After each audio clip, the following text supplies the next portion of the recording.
लेकिन ये माइनस में रहता है, ये नेगेटिव आवेश रहता है। और प्रोटॉन पे भी इतना ही आवेश होता है, लेकिन उस पे जो है पॉजिटिव आवेश होता है। उस पे कितना आवेश होता है? पॉजिटिव, प्लस में। तो अब बताइए, सेम जो है प्लस में इतना है, सेम माइनस में उतना है, तो दोनों मिलके जीरो हो जाएगा, मतलब उदासीन होगा कि नहीं होगा? बताइए ना। क्या सर जी प्लस एक है और माइनस एक है, दोनों मिलके क्या होगा? कैसे? जीरो। वही वाला बात है। प्लस में यानी कि पॉजिटिव आवेश इतना है इलेक्ट्रॉन के पास, और जो है नेगेटिव आवेश इलेक्ट्रॉन के पास इतना है, और पॉजिटिव आवेश प्रोटॉन के पास जो है इतना ही है, तो दोनों मिलकर हो जाता है जीरो, यानी कि उदासीन हो जाता है। क्वेश्चन भी यही पूछता है कि परमाणु विद्युत उदासीन होता है, क्यों होता है भाई साहब?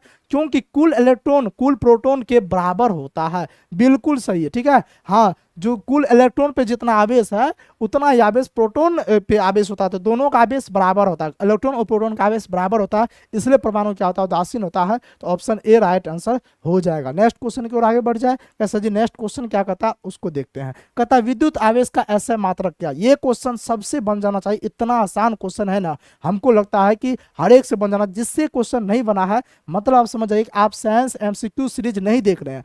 जो नहीं देख रहे हैं आप लोग से हाथ जोड़ के हम विनती करते हैं, अगर साइंस आपका वीक है, अगर आप चाहते हैं साइंस में अच्छा स्कोर करने के लिए, तो एक सीरीज लेके आए हैं जिसमें साइंस एमसीक्यू सीरीज पढ़ाते हैं। उसमें चैप्टर वाइज एमसीक्यू क्वेश्चन करवाते हैं, थ्योरी भी समझा देते हैं। उसका प्लेलिस्ट बना हुआ डिस्क्रिप्शन में लिंक है, वहां से देख लीजिएगा टोटल क्लास। उसमें हम ऐसे मात्रा पढ़ा रखे हैं, और जो उस क्लास को क्या होगा गारंटी के साथ बोलते हैं इस क्वेश्चन का आंसर सही देंगे, ठीक है। हाँ, तो इसका क्या हो जाएगा, विद्युत आवेश का। देखिए आवेश पूछा तो आवेश का क्या हो जाएगा सर जी, कूलम होता है। आवेश का क्या होता है, कूलम होता है। वही पूछता है विद्युत धारा का क्या होता है, तो आप कह सर जी विद्युत धारा का ऐसा मात्रक एम्पियर होता है, ये बात भी जान लीजिएगा। पूछे प्रतिरोध का ऐसा मात्रक क्या होता है, तो प्रतिरोध का ओम होता है, ये बात भी जान लीजिएगा। विद्युत विभव का पूछेगा तो वोल्ट होता है, या फिर विद्युत वाहक बल का अगर पूछ दिया जाए, क्या पूछे विद्युत वाहक बल का ऐसा मात्रक क्या होता है, तो विद्युत वाहक बल का ऐसा मात्रक भी विभव होता है, ये बात एकदम से याद रख लीजिएगा। प्रतिरोधकता का यानी कि चालकता का पूछेगा तो महो होता है, ये बात भी याद रखिए। इसका क्या हो जाएगा, ऑप्शन डी राइट आंसर हो जाएगा। नेक्स्ट क्वेश्चन देखते हैं, वह तत्व जिसकी परमाणु संख्या 28 है उसका सही इलेक्ट्रॉनिक विन्यास क्या होगा। हमने इसे पिछले वाले प्रैक्टिस सेट में इलेक्ट्रॉनिक विन्यास निकालने के लिए बारीकी बहुत बढ़िया तरीके से पढ़ाया था। जो नहीं देखे हैं प्रैक्टिस सेट 4 देख लीजिएगा, ये आपका साइंस का प्रैक्टिस सेट 5 होने वाला है, यानी कि लास्ट साइंस का प्रैक्टिस सेट होने वाला है।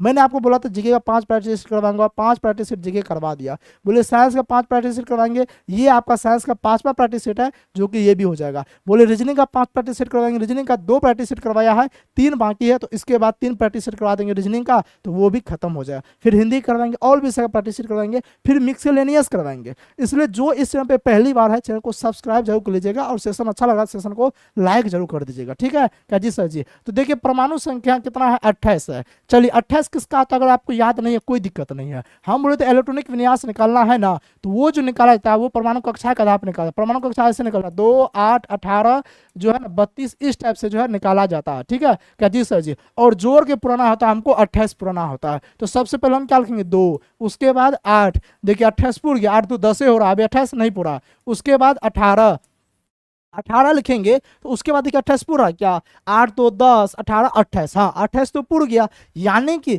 हमको क्या करना होता है, इसमें से जितना संख्या रहता है उसी संख्या को तोड़ के इस टाइप में लिखना होता है। तोड़ के अगर लिखे, अगर उतना पूरा गया तो निकल गया एकदम से 28 हो गया। तो कौन सा हो जाए इसका, कैसे जी 2, 18 नहीं, 2 के बाद 18 तो होगा, बढ़ते क्रम होता है, पहले छोटा फिर बड़ा फिर बड़ा फिर बड़ा होता है। अगर इतना भी याद होगा तो कैसे 2, 8, 18, हाँ यही हो जाए, ऑप्शन बी राइट आंसर। देखिए 8 तो बढ़ते क्रम नहीं है, ये भी बढ़ते क्रम नहीं है। पहली बात तो जान लीजिए कि बढ़ते क्रम होता है, जिसको आरोही क्रम बोलते हैं, यानी कि पहले छोटका तब उसके बाद बड़का, तब उसके बाद बड़का, तब उसके बाद बड़का। कैसे कैसे याद रहेगा, तो यहाँ पे अभी अब आपको बताए है ना, ये देखिए हम बताए नहीं, ये परमाणु कक्षा होता है क्या जी सर जी। तो पहले छोटका कक्षा ना क्या जी सर, उसके बाद बड़का, उसके बाद बड़का। और देख लीजिए जितना बड़ा कक्षा में जाइएगा उसमें एनर्जी ज्यादा होता है, उसमें ऊर्जा ज्यादा होता है, जितना छोटका कक्षा में जाइएगा उसमें ऊर्जा कम होता है। तो छोटका वाला कक्षा, अगर छोटका वाला इलेक्ट्रॉन है जो कि ई कक्षा का चक्कर लगा रहा है और वो जाएगा बड़का वाला कक्षा में, तो इलेक्ट्रॉन वो क्या करेगा, ग्रहण करेगा, इलेक्ट्रॉन ग्रहण करेगा। और बड़ा कक्षा में जो इलेक्ट्रॉन चक्कर लगा रहा है वो चले जाएगा अंदर वाला में, तो इलेक्ट्रॉन का वो ऊर्जा का वो त्याग करेगा, ऊर्जा का त्याग करेगा। ये बात भी एकदम से जान लीजिएगा। तो वही वाली बात है। अच्छा एक और निकाल के दिखाते, फास्फोरस का निकालते। फास्फोरस का था 15, देखिए उसका क्या लिखेंगे, पहले 2 लिखेंगे उसके बाद 8 लिखेंगे। देखिए 8 तो 10 होता है, हमको पुराना 15, उसके बाद क्या हो जाएगा 5 हो जाएगा, उसके बाद क्या हो जाएगा, तो 2, 8, 5 कितना हो गया 15। ये तो इलेक्ट्रॉनिक विन्यास, कितना आसान क्वेश्चन था। नेक्स्ट क्वेश्चन, जिसको ये अभी समझ में नहीं आया है इसे पिछले वाला सेशन देखिएगा, बहुत बढ़िया तरीके से समझाए हैं, क्वेश्चन आपसे बन जाएगा। नेक्स्ट क्वेश्चन कहता है प्रकाश के परावर्तन के कितने नियम होते हैं। देखिए प्रकाश के परावर्तन के 2 नियम होते हैं। देखिए यहाँ पे सबसे पहले हम प्रकाश का परावर्तन देखते हैं। ये देखिए क्या है, तो कैसा जी ये आपका ऐना है, ये क्या है कैसा जी ये दर्पण है, ये क्या है कैसा जी ये दर्पण है। अच्छा आप वास्तविक तौर पे दर्पण लीजिए जिसको ऐना बोलते हैं, दर्पण को हम क्या बोलते हैं, मिरर ऐना बोलते हैं, जिसमें आप चेहरा देखते हैं, लिपस्टिक लगाते हैं, हाँ जुल्फी ऐसे करके झाड़ते हैं, वही ऐना की बातचीत कर रहे हैं। ऐना पे अगर आप देखिएगा, इधर से अगर आप लाइट जलाइएगा, इधर से क्या कीजिएगा, अगर लाइट जलाइएगा तो लाइट की प्रकाश की किरण जिस ओर से जाएगा उसी साइड से एकदम से ये रिटर्न भी हो जाएगा, इसी साइड से ये क्या हो जाएगा, रिटर्न हो जाएगा। तो प्रकाश और बीच में क्या होता है, बीच में कैसे जी, बीच में होता है अभिलंब, बीच में क्या होता है अभिलंब होता है। इसको हम क्या बोलते हैं, तो इसको बोलते हैं अभिलंब बोलते हैं, ठीक है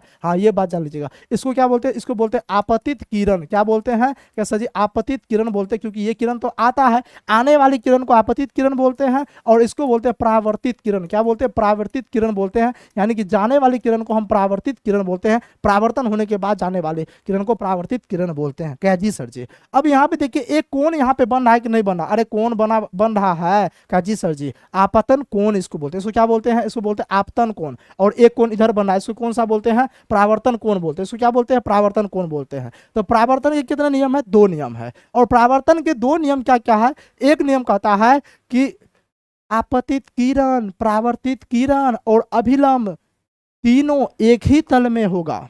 क्या कहता है, कहता आपतित किरण, परावर्तित किरण और अभिलंब तीनों एक ही तल में होगा। देखिए इसको बोलते हैं तल, ये तल हुआ कि नहीं हुआ, सब एक के तल में है, निचलका तल में है नहीं, सब ऊपर के तल में है, तो एक ही तल में है। तो पहला नियम ये कहता है आपतित किरण, परावर्तित किरण और अभिलंब एक ही तल में होगा।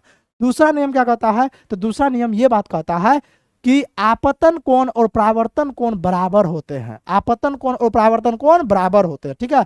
हाँ, इसको आई से डिनोट करते हैं, इसको आर से डिनोट करते हैं, यानी कि आई बराबर आर होता है। यानी कि ऐसा समझिए आपतन कोण परावर्तन कोण के बराबर होता है, ये दूसरा नियम हो गया। परावर्तन के दो नियम है, दोनों नियम हमको समझा दिए। तो इसका क्या हो जाए, परावर्तन के कितने नियम है, दो नियम है, ऑप्शन सी राइट आंसर। अच्छा, अपवर्तन के कितने नियम किसी को मालूम है क्या, जी सर जी, अपवर्तन के भी दो नियम है, अपवर्तन के भी दो नियम। नेक्स्ट क्वेश्चन की ओर आगे बढ़ जाते हैं।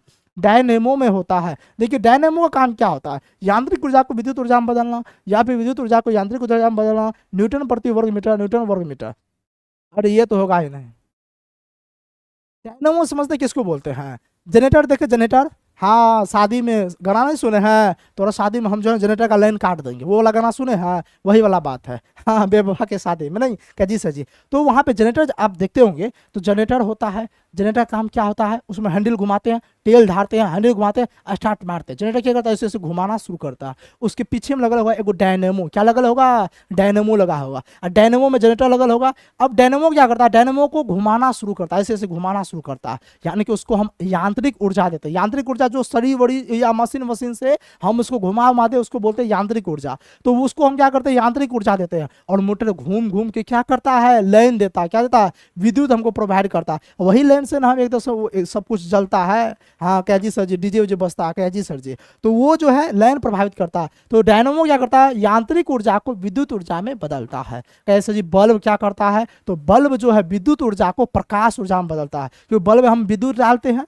हाँ लाइन देते हैं, तो वो प्रकाश में बदलता है, तो विद्युत ऊर्जा को प्रकाश ऊर्जा में बदलता है। समझ में आया क्या जी सर जी। हाँ, इसी तरीके से याद रखिएगा। अच्छा, माइक क्या करता है, माइक कैसे विद्युत ऊर्जा को ध्वनि ऊर्जा में बदलता है। नहीं, ध्वनि ऊर्जा में नहीं बदलता भाई साहब, ध्वनि एकदम इससे ध्वनि निकलता थोड़े है, नहीं निकलता, ठीक है।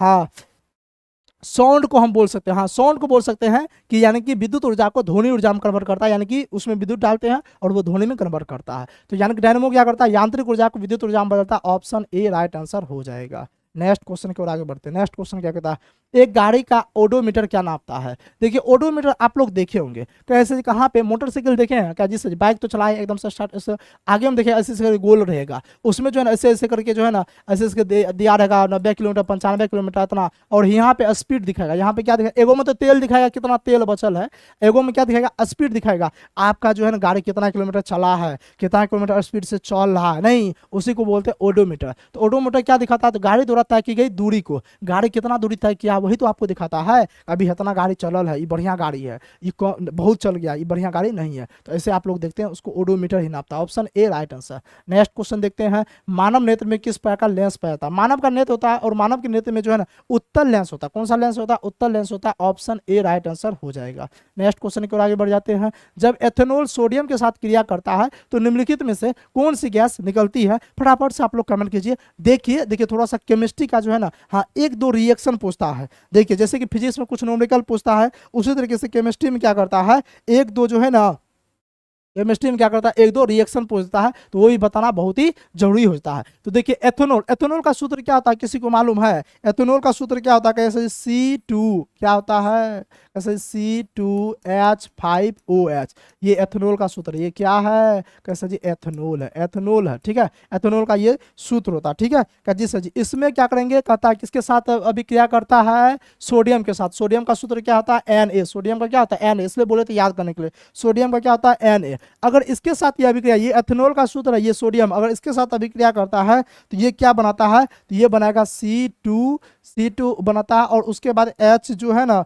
हाँ H5O बनाता है, ONA बनाता है, ये एक होता है। और इसमें से जो है ना हाइड्रोजन गैस निकलता है, हाइड्रोजन गैस निकलता है। जो गैस निकलता है ना, जो गैस निकलता है उसको हम ऐसे कर दे ताकि वो गैस निकल रहा है। तो इसमें कौन सा गैस निकल रहा है, हाइड्रोजन गैस निकलता है। तो क्वेश्चन यही पूछता है कि एथेनॉल और सोडियम के साथ जो अभिक्रिया करता है, ये एथेनॉल हो गया, उसको सोडियम के साथ जब अभिक्रिया करेंगे तो वो बनाता है C2H5ONA बनाता है, और उसके बाद हाइड्रोजन गैस निकलता है। तो भाई साहब कौन सा गैस निकला, हाइड्रोजन। तो option B right answer H2 हो जाएगा। नेक्स्ट क्वेश्चन की ओर आगे बढ़ जाते हैं। नेक्स्ट क्वेश्चन कहता है, देखिए यहाँ पे क्वेश्चन थोड़ा सा देखिए। हाँ, जो चैनल पे पहली बार आए हैं, सेशन समझ में आ रही है, सेशन अच्छा लग रहा है, प्रैक्टिस सेट है, तो आप क्या कीजिए, इस चैनल को सब्सक्राइब जरूर कर लीजिएगा, अभी मोरिया सर चैनल को। और जिसको इसका पीडीएफ चाहिए, ये बोर्ड पीडीएफ, ठीक है, तो वो ज्वाइन कर लीजिएगा, टेलीग्राम चैनल ज्वाइन कर लीजिएगा, वहाँ पर आपको बोर्ड पीडीएफ मिल जाएगा। डिस्क्रिप्शन में लिंक दिया गया है टेलीग्राम चैनल का, ज्वाइन कर सकते हैं और चैनल को आप सब्सक्राइब कर सकते हैं। अच्छा, यहाँ पे देखिए, ऐसे यहाँ पे जो है ना, इसको भूल जाइए, यहाँ पे टाइपिंग गलत कर दिया, ऐसे था क्वेश्चन, ये था।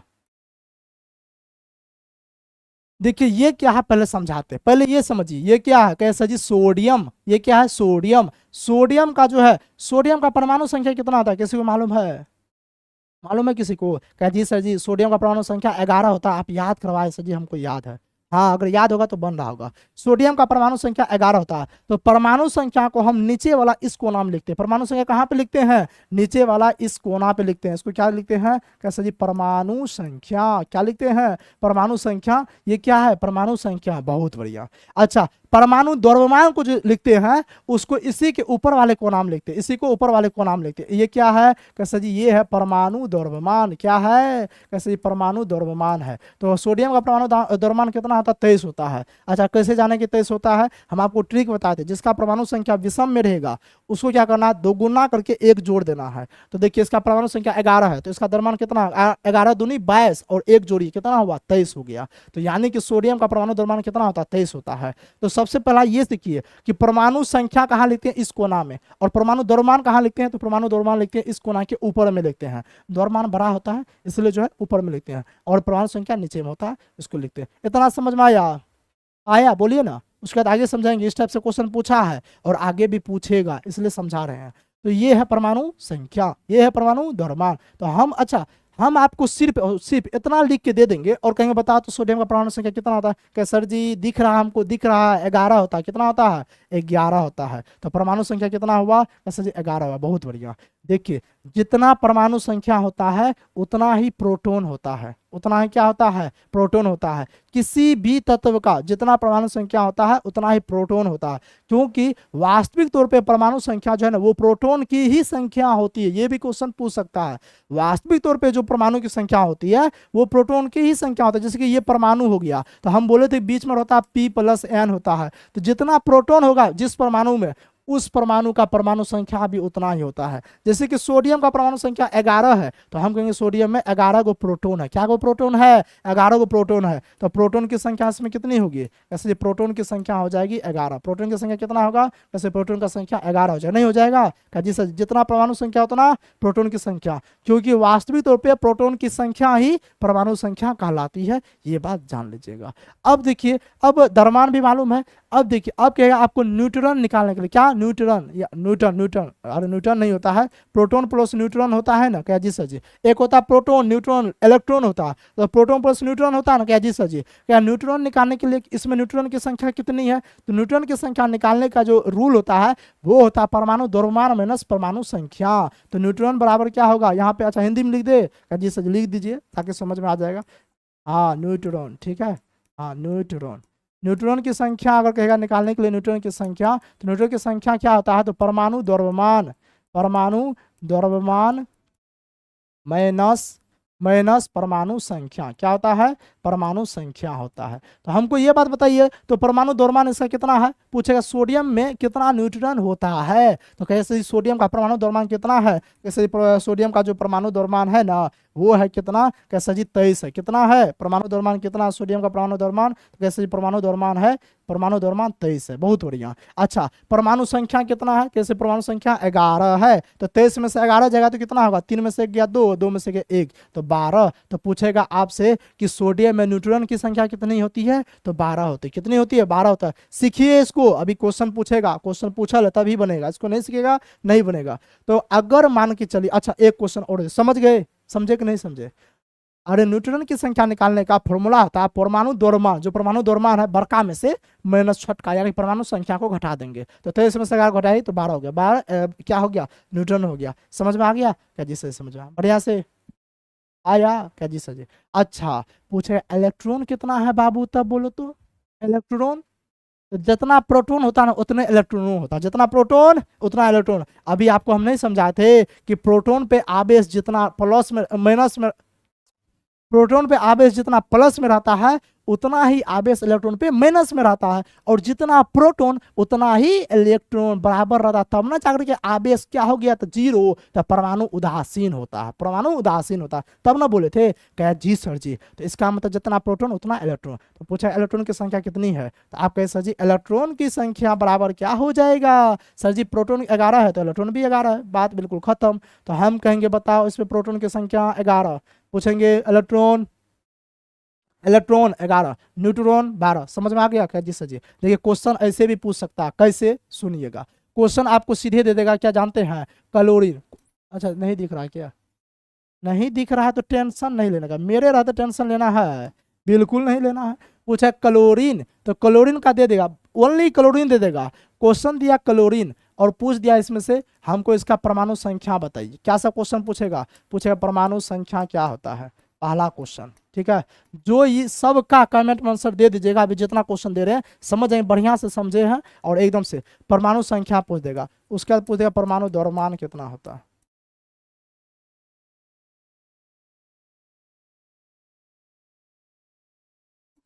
प्रोटॉन की संख्या, प्रोटॉन की संख्या, इलेक्ट्रॉन की संख्या, इलेक्ट्रॉन की संख्या, न्यूट्रॉन की संख्या, न्यूट्रॉन की संख्या। अच्छा न्यूट्रॉन को हिंदी में लिख ही देते हैं,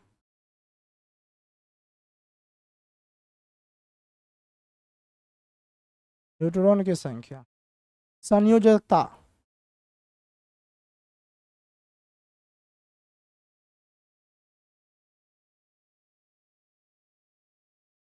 संयोजी इलेक्ट्रॉन।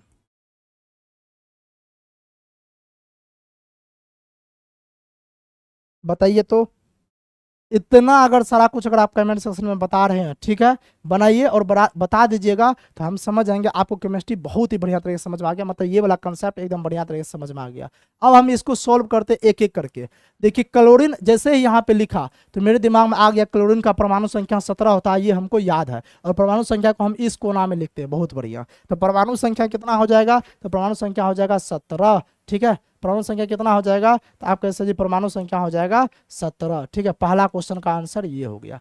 ठीक है, अच्छा आपको मालूम होना चाहिए परमाणु द्रव्यमान निकालने के लिए हम आपको बताए थे कि परमाणु संख्या को क्या कीजिए, अगर विषम संख्या हो तो दो गुना करके एक जोड़िए, 17 दूना 34 और एक कितना हो गया 35, तो परमाणु द्रव्यमान कितना होगा 35 होगा। तो यहाँ पे देखिए परमाणु द्रव्यमान कितना हो जाएगा 35 हो जाएगा, दूसरा आंसर हो गया, दूसरा आंसर हो गया, क्या हो जाएगा 35 हो जाएगा। परमाणु द्रव्यमान कैसे निकाले, परमाणु संख्या का अगर दोगुना करेंगे, अगर अगर सम संख्या तो दोगुना हो जाएगा, विषम संख्या तो दोगुना में एक जोड़ देंगे, तो दोगुना के 17 34 एक जोड़ दिए 35 हो गया। ठीक है, अब प्रोटॉन की संख्या पूछा है, तो हम अभी जस्ट बताते हैं कि परमाणु की संख्या ही प्रोटॉन की संख्या होती है। तो परमाणु संख्या कितना 17, तो प्रोटॉन की संख्या भी कितना हो जाएगा 17 हो जाएगा, आंसर ये हो जाएगा। ठीक है, अब उसके बाद पूछा इलेक्ट्रॉन की संख्या, हम बोले थे कि जितना प्रोटॉन होता है उतना ही इलेक्ट्रॉन होता है, तो प्रोटॉन 17 है तो इलेक्ट्रॉन कितना होगा, कैसे 17 हो जाएगा। ठीक है, अच्छा अब पूछा न्यूट्रॉन की संख्या, हम न्यूट्रॉन की संख्या के बारे में बताए थे, अगर न्यूट्रॉन निकालना है तो उसके लिए क्या करना है, तो उसके लिए हम आपको बताए थे कि क्या करना, परमाणु द्रव्यमान माइनस परमाणु संख्या करना।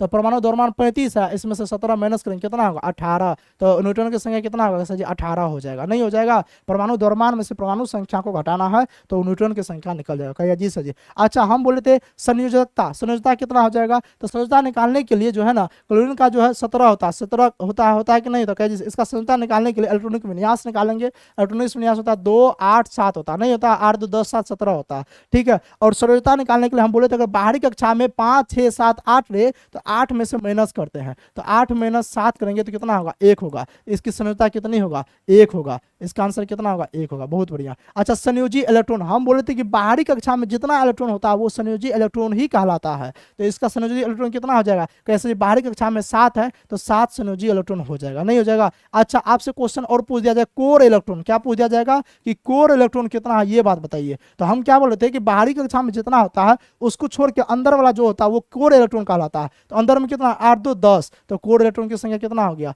10 हो गया। समझे, एक सब समझे सिर्फ और सिर्फ अगर हम यहाँ पे क्लोरीन लिखे हैं तो आपको समझ में आ जाना चाहिए कितना क्वेश्चन इससे बन सकता है, समझ में आ रहा है, देख रहे कितना क्वेश्चन बन रहा है, क्या जी सर जी। चलिए अगर अब ये समझ में आ गया तो अब इस क्वेश्चन का आंसर आप सही दे दीजिएगा। क्वेश्चन क्या कहता है कि x है 11 है 23 है कि परमाणु में न्यूट्रॉन की संख्या कितनी होगी। तो अरे भाई यहाँ पे 11 लिखा तो पहली बात हम सोडियम जान रहे हैं कि ये सोडियम ही होगा। अच्छा पूछ रहा न्यूट्रॉन की संख्या, तो न्यूट्रॉन की संख्या निकालने के लिए भी जस्ट बोलते हैं परमाणु द्रव्यमान में से परमाणु संख्या को घटाना है। तो परमाणु द्रव्यमान कितना है बबुआ, तो कहिए सर जी परमाणु द्रव्यमान जो है ना, इसका परमाणु द्रव्यमान कितना है, सर जी 23 है। कितना है परमाणु, अच्छा लिख देते परमाणु द्रव्यमान, परमाणु द्रव्यमान, ठीक है, माइनस परमाणु संख्या, क्या करेंगे परमाणु संख्या। तो परमाणु द्रव्यमान कितना, कैसे जी 23, तो 23 में से 11 को माइनस करेंगे कितना होगा, कैसे जी 12, 23 में वो भी सोडियम का ही दिए थे, बहुत बढ़िया। 23 में से 11 करेंगे तो क्या हो जाएगा 12, तो न्यूट्रॉन की संख्या कितना हो जाएगा, कैसे जी न्यूट्रॉन की संख्या जो होगा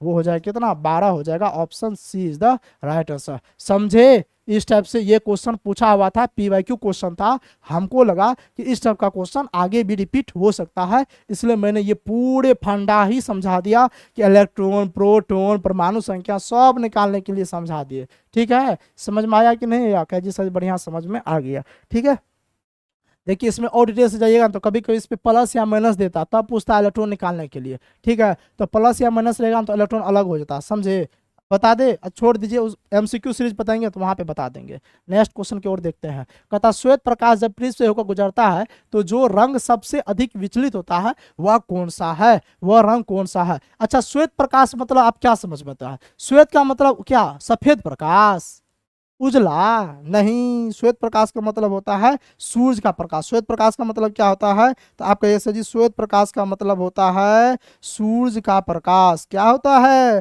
कहिए सर जी सूरज का प्रकाश होता है। अच्छा प्रिज्म आप देखे हैं क्या, जी सर जी हम प्रिज्म देखे हैं। तो चलिए सबसे पहले हम क्या करते हैं, सबसे पहले जो है ना हम प्रिज्म ही बनाते हैं। सबसे पहले हम क्या बनाते हैं, कैसे जी सबसे पहले हम प्रिज्म ही बनाते हैं। ये है आपका प्रिज्म, ये है आपका क्या है, कैसा जी प्रिज्म है। यहां से निकला श्वेत प्रकाश, यहां से क्या निकला श्वेत प्रकाश, ये है क्या है, तो कैसा जी ये है श्वेत प्रकाश, ये क्या है श्वेत प्रकाश। यानी कि श्वेत प्रकाश को हम बोलते हैं सूरज की प्रकाश, तो सूरज की प्रकाश इधर से निकला। अब ये निकलेगा तो थोड़ा सा कन्वर्ट होगा, थोड़ा सा इसमें कन्वर्ट होगा, थोड़ा सा कन्वर्ट हो गया।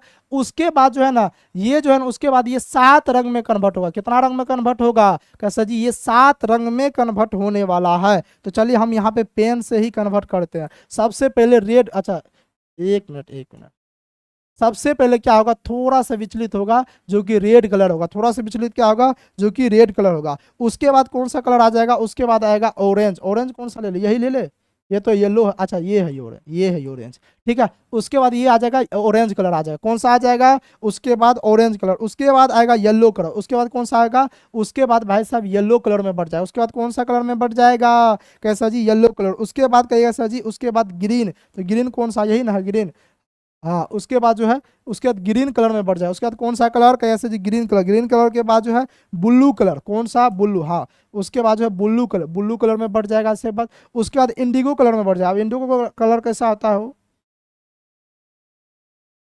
इसमें है नहीं, चलिए भाई ऐसा जो है इंडिगो कलर ऐसा, एक मिनट, अच्छा इस तब तक पिंक को ही ले लेते हैं, पिंक को ले लेते हैं, एकदम से समझ जाइएगा पिंक कलर। उसके बाद आ जाएगा बैगनी कलर, कौन सा आ जाएगा, कैसा जी बैगनी कलर। अच्छा बैगनी कलर कौन सा हो जाएगा, ब्लू तो वो हो गया, एक मिनट, ब्लू है यही हो गया नहीं, जी सर जी ब्लू हो गया, कौन ये हो गया। तो एक मिनट देख लेते हैं,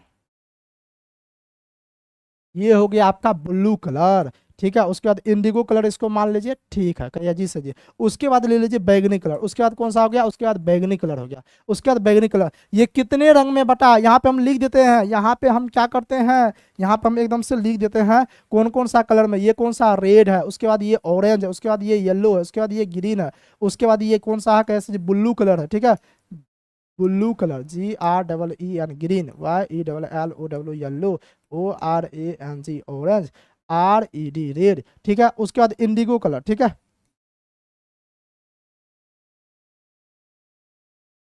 उसके बाद ये जो है violet colour, VIOLET violet, violet यानी कि बैगनी कलर। वायलट मतलब कैसे जी बैगनी कलर। ठीक है, रेड मतलब यानी कि लाल कलर। ठीक है, इसको बोलते हैं पीला कलर, इसको क्या बोलते हैं पीला कलर। ये तो एकदम से समझ में आ रहा है, कोई दिक्कत नहीं है। देखिए यहाँ पे देखिए, यहाँ से क्वेश्चन पूछता है इसलिए हम समझा रहे हैं, मजाक में मत लीजिएगा। टाइम दे रहे हैं तो यहाँ से क्वेश्चन पूछता है, क्या सब क्वेश्चन पूछेगा, 5-6 क्वेश्चन पूछ देगा। ठीक है क्या जी सर जी, यहाँ पे देखिए क्वेश्चन क्या सब पूछेगा। पहला क्वेश्चन ये पूछेगा जब श्वेत प्रकाश ब्रिज से होकर गुजरता है तो वो कितने रंग में विभक्त हो जाता है, कितने रंग में वो विभक्त हो जाता है? आप कैसे जी वो 7 रंग में विभक्त होता है। कितने रंग में बदलता है? तो 7 रंग में वो विभक्त हो जाता है। बहुत बढ़िया, ठीक है।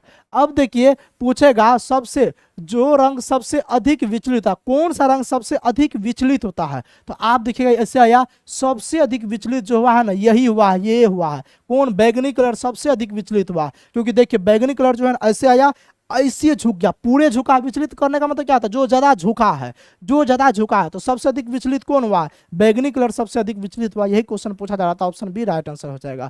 अच्छा, यहां से क्वेश्चन ये भी पूछता है सबसे कम विचलित कौन सा रंग होता है? सबसे कम कौन सा रंग विचलित होता है? तो आप देखिए सबसे कम कौन सा रंग विचलित होगा? लाल कलर, क्योंकि लाल थोड़ा सा कम में झुका, लाल कम में झुका। तो सबसे कम अगर पूछ दिया जाएगा, क्या पूछेगा? सबसे कम अगर विचलित पूछ दिया जाएगा, कहे सर जी सबसे कम विचलित होता है रेड कलर। कौन सा होता है? रेड कलर होता है। ये बात भी याद रख लीजिए, यहां सबसे क्वेश्चन पूछता है, ठीक है। हाँ, ये सबसे क्वेश्चन पूछता है, तो क्या हो जाएगा? बी हो जाएगा। याद हुआ? इसको याद कर लीजिए, ये कलर को याद कीजिए, कभी क्रमबद्ध तरीके से दे देता जाने के लिए। नेक्स्ट एकदम से देखते हैं, मानव में कायिक गुणसूत्र यानी कि ऑटोसोम की संख्या कितनी होती है? देखिए मानव में टोटल गुणसूत्र कितना होता है? सबसे पहला तो यही क्वेश्चन बनता है कि टोटल गुणसूत्र कितना होता है। टोटल तो मानव में 46 टोटल गुणसूत्र होता है। कितना होता है? 46, चाहे लड़का हो चाहे लड़की हो। लड़का में भी 46 को, लड़की में भी 46।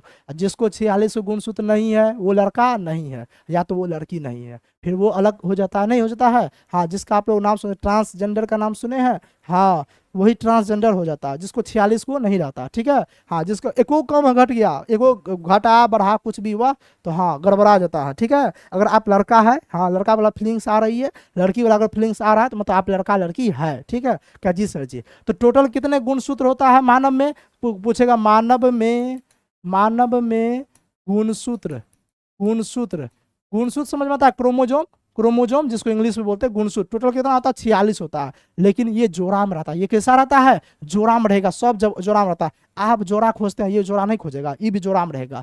लेकिन इसमें देख लीजिए जोड़ा में जो रहेगा ना, ये कितना, तो अच्छा ठीक है जोड़ा में रहता है। तो आपसे क्वेश्चन ये तो पूछ सकता है मानव में कितना जोड़ा गुणसूत्र होता है? तो आप कहे सर जी 23 जोड़ा गुणसूत्र होता है। कितना? कहे सर जी 23 जोड़ा गुणसूत्र होता है। कितना जोड़ा? 23 जोड़ा गुणसूत्र होता है। अगर पूछेगा मानव में टोटल कितने गुणसूत्र, कहे सर 46। अब पूछा कितना जोड़ा गुणसूत्र होता है, कहे सर जी 23 जोड़ा गुणसूत्र। वही वाला बात हो गया, कहेंगे 10 को आदमी है और चप्पल पहना हुआ, टोटल कितना चप्पल पहना? कैसे जी 10 दूनी 20 को चप्पल पहना होगा, एगो पैर में अलग एगो पैर में अलग। हम कहेंगे नहीं, बताओ कितना जोड़ा चप्पल पहना होगा? तब सर जी 10 आदमी तो 10 जोड़ा चप्पल पहना होगा। वही वाला बात है, टोटल गुणसूत्र 46। लेकिन पूछा कितना जोड़ा में गुणसूत्र होगा, पूछता है क्वेश्चन, ऑप्शन चेंज कर देता है, इसलिए बार बार हम समझा रहे हैं। पूछा कितना जोड़ा में, तो 23 जोड़ा। बहुत बढ़िया। लेकिन इसमें एक बात जानते हैं, एक बार जानते हैं, जोड़ा में जो ये रहेगा ना ऐसे रहेगा, 22 को जोड़ा पहले ही से बनल रहेगा, 22 को जोड़ा पहले ही से बना, पहले से 22 को जोड़ा रहेगा, उसमें जोड़ा लगाने की कोई जरूरत नहीं, 22 को जोड़ा पहले से लगा रहेगा। इसको बोलते हैं ऑटोसोम। इसको क्या बोलते हैं? ऑटोसोम। ऑटो का मतलब स्वयं, सम का मतलब जुड़ जाना, मतलब खुदे जोड़ा बनल है, उसको क्या बोलते हैं? ऑटोसोम बोलते हैं। तो क्वेश्चन यही पूछता है मानव में कायिक गुणसूत्र यानी ऑटोसोम की संख्या कितनी होती है? तो 22 होता है। कितना होता है? 22 होता है। ऑप्शन बी राइट आंसर हो जाएगा, क्योंकि 22 को जोड़ा पहले ही से लगल रहेगा, पहले ही से बनल रहेगा। 23वां जो जोड़ा होगा ना, वही डिसाइड करता है कि उसके संतान को लड़का होगा कि लड़की होगा। वही डिसाइड क्या करता है? लड़का होगा कि लड़की होगा। तो उसके बाद 23वां जोड़ा अलग अलग होता है। देखिए 22 जोड़ा लड़का में भी वही होता है और 22 जोड़ा लड़की में भी सेम होता है, दोनों में सेम सेम होता है। जो अंतर होता है ना, 23वां जोड़ा अंतर कर देता है, 23वां जोड़ा अंतर करता है। तो 23वां जोड़ा में लड़का पहले देख लेते हैं। पहले क्या देख लेते हैं? तो पहले देख लेते हैं लड़का। पहले क्या देखेंगे? लड़का को देख लेंगे। हाँ जी, लड़का को देख लेते हैं, उसके बाद लड़की को तो देखते रहेंगे नहीं। हाँ, भर जिंदगी तो लड़कियों को देखना रहता है। क्या जी सर जी। शादी भी हो रहा है तो 10 को जाता है लड़कियों को देखने, लड़का को देखने थोड़े जाता है। लड़का को तो पहले से जानता है अच्छा कमा रहा है तो लड़का ठीक है। हाँ, लड़की को तो देखने जाता है सब, लड़की है कि नहीं है, सुंदर है कि नहीं है। क्या जी सर जी। तो देखिए 23वां जो जोड़ा होता है वो लड़का में अलग होता है। 23वां जोड़ा लड़का में होता है एक्स वाई। क्या होता है? X Y. लड़की में जो 23वां जोड़ा होता है वो होता है एक्स एक्स। क्या होता है? X x. ये कौन सा? ये है 23वां जोड़ा, 23वां जोड़ा। तो देखिए 22 को हो गया इधर 22 जोड़ा, मतलब 22 जोड़ा मतलब यानी कि 44। 22 जोड़ा मतलब क्या हो गया? मतलब 44। और उसके बाद एगो 45 एगो 46 हो गया ना। लड़की में गिनिएगा तो 22 जोड़ा ऐसे रहेगा, मतलब 44 एगो 45 एगो 46 हुआ कि नहीं हुआ? कहा जी सर जी बढ़िया तरीके से हो गया। तो देखिए लड़की में होता है एक्स एक्स दोनों होता है एक्स एक्स, और लड़का में होता है एक्स वाई दोनों होता है, लड़का में एक्स वाई दोनों होता है। देखिए एक्स जो है ये लड़की को डिनोट करता है, एक्स किसको डिनोट करेगा? लड़की यानी कि महिला को डिनोट करता है, फीमेल को, हाँ बायोलॉजी भाषा में फीमेल को। और वाई जो है वाई किसको डिनोट करता है? वाई डिनोट करता है लड़का को, किसको? बॉय को डिनोट करता है, किसको? मेल को डिनोट करता है। बहुत बढ़िया। अब देखिए मान के चलिए कभी लड़का लड़की एकदम से जो है जब फर्टिलाइजेशन होता है, हाँ फर्टिलाइजेशन जब होगा तो फर्टिलाइजेशन के दौरान क्या होगा? ये 22 क्रोमोजोम का तो कोई कोई भागीदारी नहीं बनता, ये 23वां क्रोमोजोम, 23वां गुणसूत्र, गुणसूत्र को क्रोमोजोम बोलते हैं, 23वां गुणसूत्र ही ये डिसाइड करता है उसके संतान को लड़का होगा कि लड़की होगा। 23वां ही डिसाइड करेगा। कैसे जी? कैसे? देखिए 23वां में क्या होता है, अगर इधर का एक्स मिल गया, 23वां में क्या होता है, जैसे 23वां में अगर इधर का एक्स मिल गया और इसका लड़की का भी एक्स मिल गया, मतलब लड़का का इधर से गुणसूत्र गया, लड़की फिर लड़की का भी गुणसूत्र मिला, ठीक है। मेल फीमेल समझिए ना, उसी को लड़का लड़की बोलते हैं, बात समझ में आइए, समझाने के लिए लड़का के यूज कर रहे हैं, ठीक है। हाँ तो लड़का का एक्स आया, उधर से लड़की का भी एक्स आया, तो अब क्या बन जाएगा? कैसा जी? एक्स एक्स बन जाएगा। और एक्स एक्स किसका संकेत होता है? लड़की का, मतलब उसको कौन सा होगा संतान? लड़की होगा। क्या होगा? लड़की होगा। अच्छा उसके बाद क्या होता है जानते हैं? उसके बाद मान के चलिए लड़का का जो है अगर बाय मिस्टेक से लड़का का एक्स नहीं मिला, लड़का का मिल गया कौन सी? वाई, लड़का का मिल गया वाई, और लड़की का मिल गया क्या? कैसे जी? लड़की का ये वाला एक्स मिल गया, लड़की का क्या मिल गया? एक्स मिल गया, तो मतलब एक्स वाई नहीं हो गया? क्या जी सर जी? एक्स वाई किसका होता है? लड़का का। मतलब अगर एक्स वाई मिला तो लड़का होगा, अगर एक्स एक्स मिला तो लड़की होगी। समझ में आ गया किसको क्या होगा? हाँ पंडित जी के पास नहीं जाना, ठीक है। हाँ पहले से जान जाना कि लड़का होगा कि लड़की होगा। अगर एक्स एक्स मिला तो क्या होगा? लड़की। अगर एक्स वाई मिला तो क्या होगा? लड़का। ठीक है, समझ में आ गया? क्या जी? सही समझ में आ गया। लेकिन एक बार जानते हैं समाज, एक बार जानते हैं किसी को अगर बेटा नहीं होगा ना तो समाज क्या कहेगा? अरे क्या बताए, उसका पत्नी बेकार है, मत यानी कि उसका औरत ही एकदम से बेकार है, उसका महिला में ही यही गुण है कि लड़का नहीं हो रहा, उसका महिले के चलते लड़का नहीं हो रहा, चलो दूसरा शादी कर लो। उसका एकदम से जो है ना, हाँ लड़की को दोष देगा, महिला को हमेशा दोष देगा। जबकि बताइए लड़की के इसमें क्या गलती? लड़की के पास तो एक्स एक्स रहता है, लड़की कोई भी डिसाइड नहीं रहता है। लड़का का ना अगर एक्स मिला तो लड़की होगा, वाई मिल गया तो लड़का होगा। अगर किसी को बेटा नहीं होता है मतलब वो लड़कवा में दोष है, नहीं समझे? हाँ वो लड़का में दोष है, वो लड़का के चलते उसको बेटा नहीं हो रहा। ठीक है, अब कैसे जी? कैसे बता दे? बायोलॉजी अंदर से बता दे, अंदर से। ठीक है, आपको बता देते हैं, मेरा 12th में बायोलॉजी था, ठीक है। हाँ हम साइंस लिए हुए थे 12th में, और उसमें बायोलॉजी था, लेकिन पढ़ाते हम क्या है? जीके पढ़ाते हैं, साइंस भी पढ़ाते हैं। क्या जी सर जी? साइंस तो अब की बार से इसे हम जीके मेन तौर पे पढ़ाते हैं, लेकिन मेरा 12th में बायोलॉजी था, तो बायोलॉजी बढ़िया से पढ़ी है, ठीक है। हाँ समझा दे अंदर से बायोलॉजी कि अच्छा बेटा की क्यों होता। आजकल के जनरेशन में देखिएगा तो लड़की ज़्यादा होगा। पहला पहला जो शादी होगा, शादी का अगर 3 से 4 साल हो गया, उसके बाद अगर उसको संतान की उत्पत्ति होती है तो उसको बेटी होगा, उसके बेटा नहीं होगा, बेटी होगा। अब कैसे रीजन क्या होता है? देखिए होता क्या है, लड़का क्या करता है, आजकल लड़का निकल गया खच्चर, शादी करेगा एकदम से जाके 30 साल तक, 30 साल तक वो ब्रह्मचर्य में नहीं रहेगा।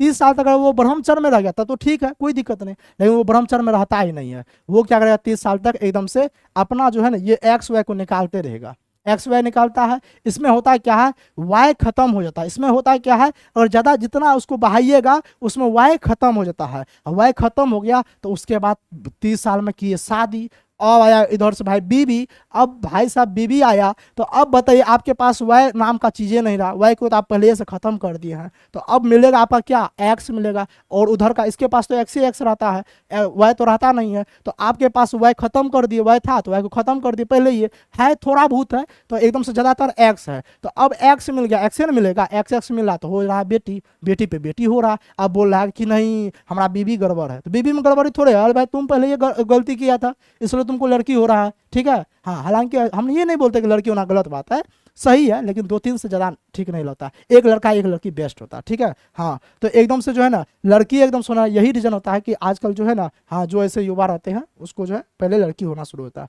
हाँ वाई मिलता है तो एक्स वाई मतलब लड़का होता है। अब देखिए क्वेश्चन क्या पूछता है, ये सब भी क्वेश्चन में पूछता है कि लड़की कौन डिनोट करता है? एक्स एक्स, लड़का को एक्स वाई डिनोट करता है। अच्छा दूसरा बात पूछेगा कि इसको जो है ना लिंग गुणसूत्र बोलते हैं, इसको क्या बोलते हैं? लिंग गुणसूत्र, यानी कि लिंग का निर्धारण कौन सा गुणसूत्र करता है? तो यही एक्स वाला करता है, मतलब 23वां जोड़ा, 23वां जोड़ा लिंग का निर्धारण करता है कि लड़का होगा कि लड़की होगा। ये भी क्वेश्चन पूछता है, जितना बता रहे हैं सब क्वेश्चन पूछता है, फालतू चीज हम बता ही नहीं रहे हैं, तो हमको भी मालूम है आपका भी टाइम का वैल्यू है, मेरा भी टाइम का वैल्यू है।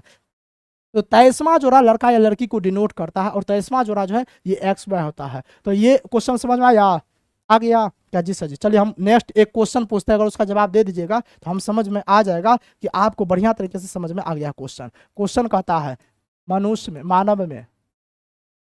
मानव में गुणसूत्र होता है, मानव में गुणसूत्र होता है, ठीक है, ठीक है, ऑप्शन ए में है।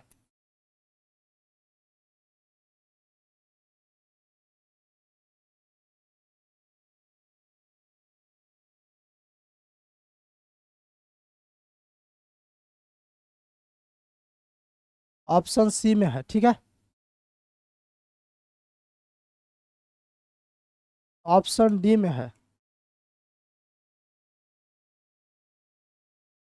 बताइए तो क्या हो जाए इसका राइट आंसर, इसका राइट आंसर क्या हो जाएगा। कैसे जी, मानव में जो गुणसूत्र होता है वो 46 को होता है, बिल्कुल सही है, मतलब ये तो सही है ही।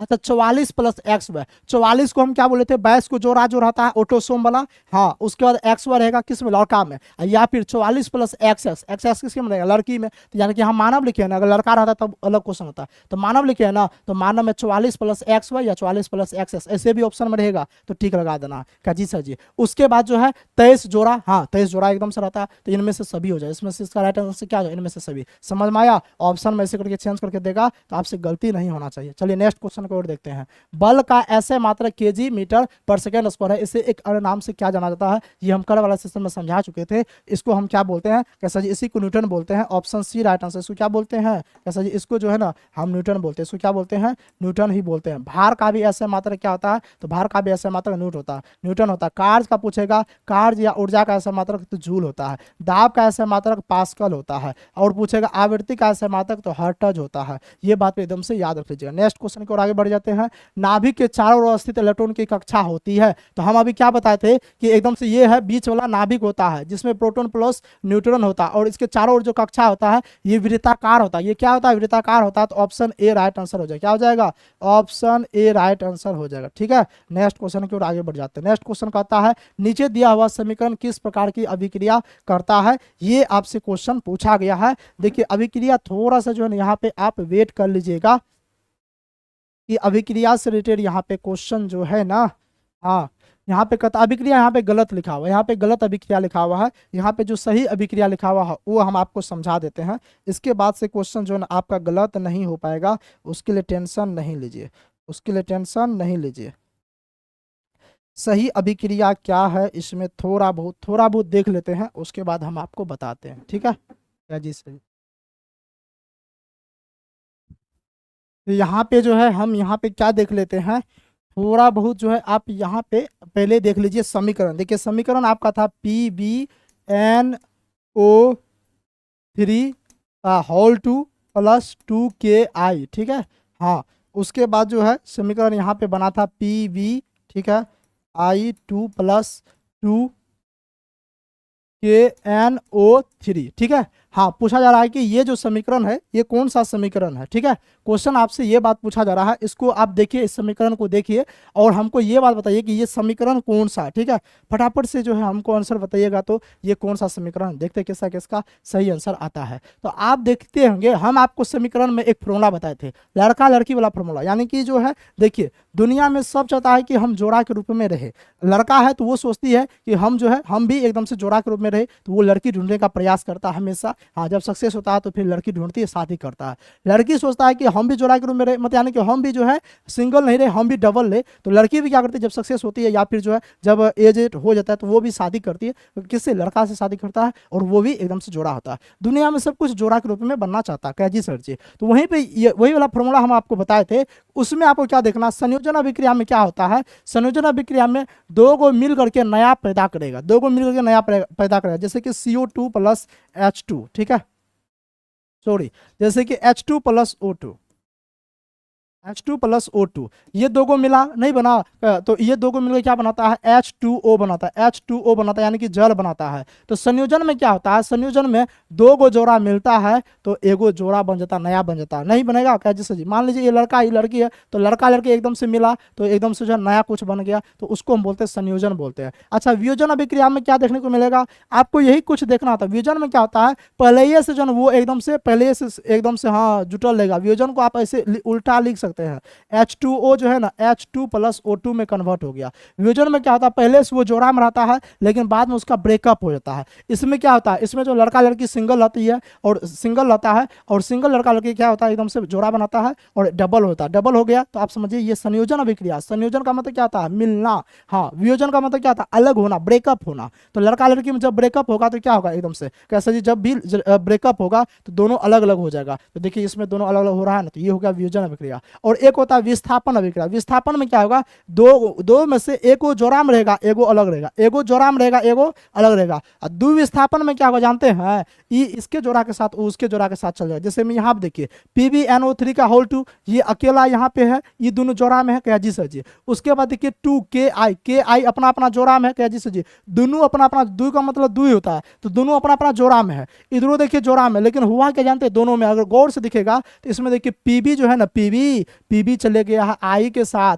I को बोला ए आओ आओ थोड़ा सा हम तुमको ज्यादा खर्चा वर्चा देंगे, तो PB क्या I के साथ चल गया। तो देखिए PbI2 हो गया ना, क्या जी सर जी। देखिए दोनों जोड़ा में था, KI अपना अलग जोड़ा में था, PbNO3 अपना अलग जोड़ा में था, लेकिन हुआ क्या जानते हैं, इसको जो है इसको इसका वाली पसंद आ गया, इसको इसका वाली पसंद आ गया, तो दोनों दूसरे अदला बदली कर लिया, अदला बदली कर लिया। तो उसी को हम क्या बोलते हैं, उसी को बोलते हैं द्विविस्थापन बोलते हैं। उसी को क्या बोलते हैं, द्विविस्थापन बोलते हैं। ठीक है, तो यहाँ पे देखिए PB जो है I के साथ चल गया तो PbI2 हो गया। उसके बाद देखिए यहाँ पे उसका देखिए NO3 जो है ये K के साथ चला गया। NO3 किसके साथ गया है, K के साथ गया है, तो मतलब ये दूसरा जोड़ा बना लिया NO3K। तो देखिए KNO3 दूसरा जोड़ा बनाया कि नहीं बनाया, क्या जी सर जी। तो इसमें क्या हो रहा है, दोनों विस्थापन कर रहा है, दोनों जो है एक दूसरे से जोड़ा बना रहा है, दोनों अलग अलग हो रहा है। इसको बोलते हैं द्विविस्थापन बोलते हैं। क्या बोलते हैं, द्विविस्थापन। ये कौन सी अभिक्रिया होगी, द्विविस्थापन अभिक्रिया। देखिए संयोजन अभिक्रिया में क्या होता है, तो लड़का लड़की सिंगल लेगा, दोनों मिलकर जोड़ा बना लिया, तो उसको बोलते हैं संयोजन अभिक्रिया। जैसे कि हमको दिख रहा है कि ये दोनों अलग अलग है, ये जोड़ा बनाया एगो बन गया तो संयोजन अभिक्रिया। वियोजन में क्या होता है, लड़का लड़की जोड़ा में रहता है, उसका ब्रेकअप हो गया तो अलग हो गया, दोनों अलग अलग। देखिए पहले जोड़ा में है, एक में है, लेकिन ब्रेकअप होने के बाद दोनों ये अपना अलग रह गया, अपना अलग हो गया, उसको बोलते हैं वियोजन अभिक्रिया। विस्थापन में क्या होता है, एगो रहेगा जोड़ा में, एगो रहेगा सिंगल। ठीक है, क्या जी सर जी। द्विविस्थापन में क्या होता है, दोनों जोड़ा में रहेगा लेकिन बाद में करता है क्या, विस्थापन का मतलब ये अदला बदली करके जो है ना अपना जोड़ा बना लेता है, उसको द्विविस्थापन बोलते हैं। इसका राइट आंसर ऑप्शन सी हो जाएगा। नेक्स्ट क्वेश्चन देखते हैं, निम्नलिखित में कौन एकल परमाणविक है। देखिए एकल परमाणविक किसको बोलते हैं, जैसे कि हाइड्रोजन हो गया, अच्छा हाइड्रोजन छोड़िए, जैसे कि हीलियम हो गया, हीलियम को ऐसे लिखते हैं कि ये एक एकल परमाणविक हो गया। जैसे कि आर्गन हो गया, ऐसे लिखते हैं ये एकल परमाणविक हो गया। जैसे कि नियोन हो गया, ये एकल परमाणविक हो गया। ठीक है, क्या जी सर जी। लेकिन द्विपरमाणविक किसको बोलते हैं, जिसके में दो को परमाणु होता है। जैसे कि आप हाइड्रोजन लिखिएगा, हाइड्रोजन जब भी लिखिएगा तो H2 लगाना ही पड़ेगा, H2 लगाना ही पड़ेगा, ये सिंगल नहीं रहता। तो इसमें द्विपरमाणविक है, यानी कि परमाणु की संख्या इसमें दो गो रहता है, तो परमाणविक दो परमाणु हो गया। जैसे कि अब कहिएगा सर क्लोरीन, इसमें Cl2 लगाना ही पड़ेगा। जैसे कि और ऑक्सीजन तो O2 लगाना ही पड़ेगा, N2 आपको लगाना ही पड़ेगा नहीं। अच्छा ऑक्सीजन, ऑक्सीजन में O2 लगाते हैं, तो ये समय क्या हो रहा है, दो परमाणु हो रहा है, यानी कि दो को परमाणु ऑटोमेटिक आ रहा है। तो पूछा एकल परमाणु कौन है, तो ये सब एकल परमाणु है, हीलियम आर्गन नियोन ये सभी एकल परमाणु है, ऑप्शन डी राइट आंसर। और दो परमाणु कौन सा हो जाएगा, जिसमें दो को हमको दिखेगा। ठीक है, जिसमें हम जब भी लिखते हैं तो 2 लगा ही देते हैं, उसको बोलते हैं द्विपरमाणु। तो द्विपरमाणु पूछेगा तो ये सब हो जाएगा। नेक्स्ट क्वेश्चन देखते हैं क्या कहता है, कहता निम्न में से कौन सी वस्तु उष्मा का अच्छा चालक है। देखिए प्लास्टिक उष्मा का चालक थोड़े, उष्मा मतलब हीट, हीट का चालक नहीं। थर्मोकोल भी नहीं, थर्मोकोल समझ में आता है, हाँ वो तो समझ में आता है। लकड़ी का बुरादा ये भी नहीं है। शीशा, हाँ शीशा उष्मा का चालक है। आप शीशा को एक जगह यहाँ गर्म कीजिएगा तो वहां भी आपको हीट उत्पन्न देखने को मिलेगा, option D right answer. Next question है ऑक्जेलिक अम्ल का प्राकृतिक स्रोत क्या, बताइए तो। अच्छा इसका आंसर जो है आपको कमेंट करके बताना है, और कमेंट करके जो भी बताइएगा उसको जो है प्राइस दिया जाएगा 25 रुपया। कितना, क्योंकि ये प्रैक्टिस सेट है, प्रैक्टिस सेट में 25 रुपया प्राइस दिया जाता है। इसका आंसर कमेंट सेक्शन में बताते हैं तो आपको प्राइस के तौर पे क्या दिया जाएगा, 25 रुपया दिया जाएगा। अच्छा पूछेगा सिरका में कौन सा अम्ल पाया जाता है, सिरका में एसिटिक अम्ल पाया जाता है। कौन सा, कैसे सिरका में जो है ना एसिटिक अम्ल पाया जाता है, बहुत बढ़िया। अच्छा उसके बाद आपसे पूछ देगा संतरा में कौन सा अम्ल पाया जाता है, किसी को मालूम है संतरा में कौन सा अम्ल पाया जाता है, किसी को मालूम है कि नहीं है, बताइए तो। क्या जी सर जी। संतरा हो गया, नींबू हो गया, इसमें साइट्रिक अम्ल पाया जाता है। नींबू हो गया या नारंगी कहिए, संतरा कहिए या फिर नींबू कहिए, इसमें साइट्रिक अम्ल पाया जाता है। इसमें कौन सा अम्ल पाया जाता है? इसमें कहिए सर जी, इसमें साइट्रिक अम्ल पाया जाता है। बहुत बढ़िया। इसमें कौन सा? इसमें साइट्रिक अम्ल पाया जाता है। ठीक है। टमाटर का तो आपको क्वेश्चन एकदम से लिख के रखना है, याद करके बताना। ठीक है। प्रोटीन में कौन सा अम्ल पाया जाता है? एमिनो अम्ल। प्रोटीन में पूछेगा तो प्रोटीन में एमिनो अम्ल पाया जाता है प्रोटीन में। ठीक है। प्रोटीन में कौन सा अम्ल पाया जाता है? कैसे? प्रोटीन में जो पाया जाता है, प्रोटीन में पाया जाता है अमीनो अम्ल। बहुत बढ़िया, एकदम से याद रख लीजिएगा। अच्छा, मानव के पेट में, मनुष्य के अमाशय में कौन सा अम्ल पाया जाता है? मनुष्य के अमाशय में अगर कौन सा अम्ल पाया जाता है अमाशय में, तो कैसे? हाइड्रोक्लोरिक अम्ल, जिसको HCl बोलते हैं, हाइड्रोक्लोरिक अम्ल बोलते हैं। याद रख लीजिएगा, जिसको HCl भी बोलते हैं, ये बात भी याद रख लीजिएगा। अच्छा, पूछेगा मधुमक्खी, क्या पूछेगा? मधुमक्खी पूछेगा, मधुमक्खी पूछ दिया जाएगा, या फिर लाल चींटी पूछेगा, या फिर चींटी पूछेगा। उसमें कौन सा अम्ल पाया जाता है? कैसे जी? फॉर्मिक अम्ल पाया जाता है। कौन सा अम्ल पाया जाता है? तो कहिए सर जी, उसमें जो है ना फॉर्मिक अम्ल पाया जाता है। ये बात भी एकदम से याद रख लीजिएगा। उसके बाद आपसे इमली और अंगूर पूछ दिया। क्या पूछेगा? पूछेगा इमली या फिर अंगूर में कौन सा अम्ल पाया जाता है? तो इसमें टार्टेरिक अम्ल पाया जाता है। कौन सा? कैसे जी? इसमें जो है ना टार्टेरिक अम्ल पाया जाता है। ये बात भी एकदम से याद रख लीजिएगा। इमली और अंगूर में कौन सा अम्ल पाया जाता है? टार्टेरिक अम्ल पूछा जाएगा। दूध या दही पूछेगा। दूध या दही में कौन सा अम्ल पाया जाता है? तो लैक्टिक अम्ल पाया जाता है। कौन सा अम्ल पाया जाता है? तो लैक्टिक अम्ल पाया जाता है। ये बात भी एकदम से आप बढ़िया तरीके से याद कर लीजिएगा, कोई दिक्कत वाली बात नहीं है। ठीक है क्या जी सर जी? इतना बात याद कर लीजिएगा। उसके बाद सेब पूछेगा, तो सेब में मैलिक अम्ल पाया जाता है। सेब में कौन सा अम्ल पाया जाता है? तो सेब में जो है ना मैलिक अम्ल पाया जाता है। ये बात भी एकदम से याद रख लीजिएगा बढ़िया तरीके से, कोई दिक्कत वाली बात नहीं है। और गेहूं में पूछेगा, तो गेहूं में जो है ना ग्लूमेटिक अम्ल पाया जाता है। कौन सा? ग्लूमेटिक अम्ल पाया जाता है। ये बात भी याद रख लीजिएगा। ठीक है।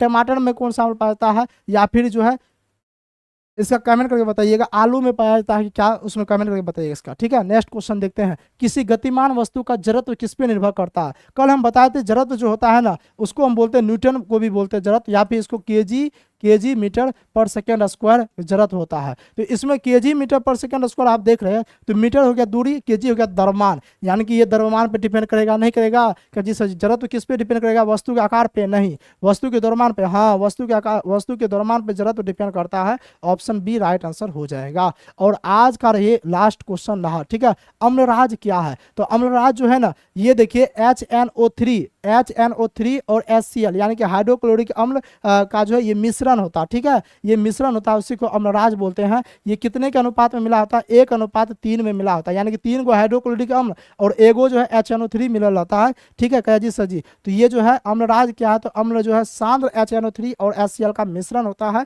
जो कि 1:3 में मिला होता है। ये बात भी याद रख लीजिए। अम्लराज में हम सोना और चांदी आर को साफ करते हैं। ये बात भी एकदम से याद रख लीजिएगा। ठीक है। तो उम्मीद करते हैं आज का सेशन आप लोग को अच्छा लगा होगा, बेहतर लगा होगा, लाजवाब लगा होगा। तो सेशन को एकदम से लाइक जरूर कर दीजिएगा। जो चैनल पर पहली बार, चैनल को सब्सक्राइब जरूर कर लीजिएगा। मिलते हैं इन्हीं के साथ नेक्स्ट क्लास में, तब तक बने रहने के लिए बहुत बहुत धन्यवाद। जय हिंद।